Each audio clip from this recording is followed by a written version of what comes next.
Did the Wright brothers forever change the course of human flight? Well, let's find out. Welcome back, aviation enthusiasts. Today, as we conclude this captivating series, we are going to embark on an exciting journey through history to explore the remarkable achievements of two brothers who forever changed the course of human flight. Their names are synonymous with innovation, determination, and the relentless pursuit of a dream. Join me as we delve into the extraordinary stories of the Wright brothers, Orville and Wilbur, pioneers who defied gravity and soared into the annals of history. But guys, before we get to decide if the Wright brothers really changed the course of human flight, which I think they did, I want to briefly talk about the other pioneers who attempted a powered controllable movement and aircraft before the Wright brothers. Guys, we have pioneers like Pearse, Langley, Frost, and Whitehead. Starting from Langley, who designed an aircraft known as the Aerodrome, which also had engines, just that the plane was unpiloted. And when he tried to make a plane that could carry a person after getting funds from the government, which tasked him to develop a man-carrying flying machine for reconnaissance, his attempt failed because the aircraft seemed too fragile, as simply scaling up the original small models, that's aerodrome models, resulted in a design that was too weak to hold itself together. Also, the aircraft's control system was inadequate to allow quick pilot responses, and it had no method for lateral control, and the aerodrome's aerial stability was not very good. And two launches in the late 19th century both ended with the aerodrome immediately crashing into the water. Langley's attempt to gain further funding failed, and his efforts ended. 9 days after his second abortive launch on 8 December, the Wright brothers successfully flew the Flyer. Have Gustav Weisskopf, later known as Gustav Whitehead, after immigrating to the US. Gustav Weisskopf designed and built early flying machines and engines from 1897 to 1915. He claimed to have carried out a controlled powered flight in his November 21 monoplane in Fairfield, Connecticut on 14 August 1901, 2.5 years before the Wright brothers' flight. This claim was reported in a local newspaper, despite some later accounts supporting Whitehead's flight, like in March 2013, where Jane World's Aircraft published an editorial accepting Whitehead's flight as the first man-powered controlled flight of a heavier-than aircraft.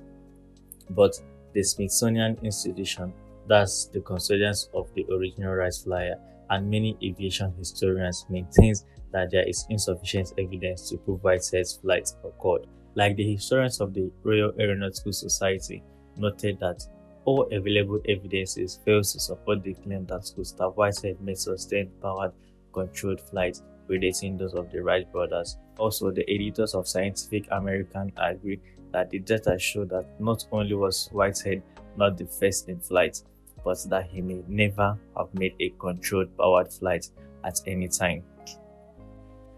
And finally, we have Richard Pearse, a New Zealand farmer and inventor who conducted pioneering aviation experiments. Witnesses claim that on March 31, 1903, Pearse flew and landed a powered heavier-than-air machine 9 months before the Wright brothers' flight. However, Pearse himself never made such claims, stating in a 1909 newspaper interview that he did not attempt anything practical until 1904, but the documentary evidence for Pearse's flight remains open for interpretations and disputes. If he did fly in 1903, it appears his flight was poorly controlled compared to the Wright brothers. Lastly, and that's the main thing we have for today, we head over to the Wright brothers. The brothers, Wilbur and Orville, approached their dream of flight with a methodical mindset. They began by testing a series of kite and glider designs from 1898 to 1902, focusing on the controllability of their aircraft. Their early gliders didn't perform as expected, with their first full-size glider in 1900 providing only half the lifts they had hoped for. Undeterred, they built a second glider in 1901, which unfortunately fared even worse. Instead of giving up, the Wright brothers took a scientific approach, and thus they built their own wind tunnel and meticulously tested 200 wing designs, correcting their calculations regarding lift and drag. Their efforts paid off.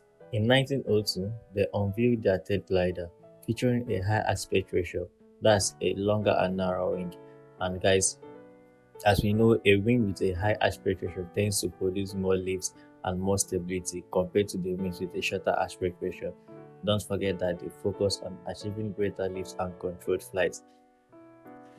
The third glider also featured a true 3-axis control system, enabling control over roll around the longitudinal axis, pitch around the lateral axis, and yaw around the vertical axis. This glider performed exceptionally well, marking a significant breakthrough for the brothers, and they flew it successfully hundreds of times, refining their understanding of aerodynamics. Now, have you ever wondered how the Wright brothers turned their dream of flight into reality? Well, let's dive into the engineering magic behind their historic achievements. As we all know, to fly an aircraft, you have to obey the principles of flight, and thus the lift force should be greater than the gravitational force, and the thrust force should be greater than the drag force, and the Wright brothers obeyed the principles of flight. The Wright brothers also borrowed the idea of lift generation from their experience with their previous glider models. They know that when it flows over a curved surface, it generates a lift force. Remember that they tested various wing surfaces using their wind tunnel. Also, they realized that at higher speeds, the more the lift force will be generated. So they used their knowledge to counter the gravitational and drag force acting on their aircraft. To make their aircraft move, they used an engine with 2 propeller blades that spun in an opposite direction to produce thrust force, and the blades were again shaped using the same airfoil principle. And they realized that heavy engines that existed at that time wouldn't work. So they made their own lighter engine, which produced a power output of 12 horsepower and weighed 180 pounds, making the engine lightweight. In order to transfer power to both propeller blades from the same engine, they used this mechanism which worked for them, and at proper speed, the lift force will be greater than the gravitational force and the airplane will take off. Have you also wondered how they were able to move the aircraft without the use of landing gear? Well, the Wright brothers came up with this bright idea by using a 60-foot long wheel track which was used for a smooth takeoff. To control the aircraft, they also obeyed the 3-axis flight which I previously said. They used an elevator which was shaped using the same airfoil principle like the wing of the aircraft, positioned in front of the aircraft to control pitch. They also used rope mechanism to change the elevator's angle to move either up or down to either ascend or descend. That's also controlling pitching. To control the aircraft's roll, the Wright brothers used a technique called wing warping, which they controlled by shifting their hips, and this method allowed them to adjust the shape of the wings to bank the aircraft. And to ensure coordinated flight, they also used a rudder system that countered any unwanted yawing. And these controls were interconnected so that they could be operated simultaneously using just their hip movements, providing a simple and effective means of controlling the aircraft's movements.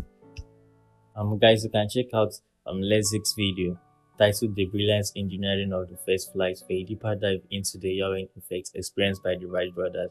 It's a detailed video that provides a comprehensive look at these aspects of aviation engineering. So if you are curious to learn more, I highly recommend giving it a watch.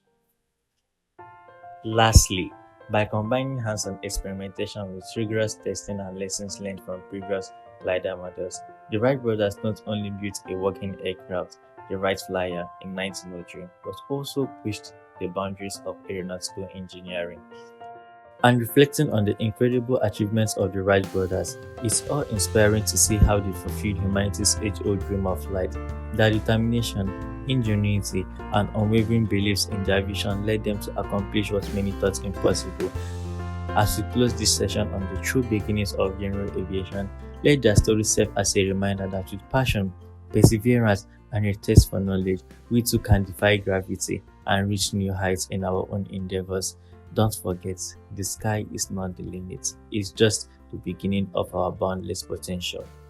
So now guys, who do you think is the mastermind behind aviation?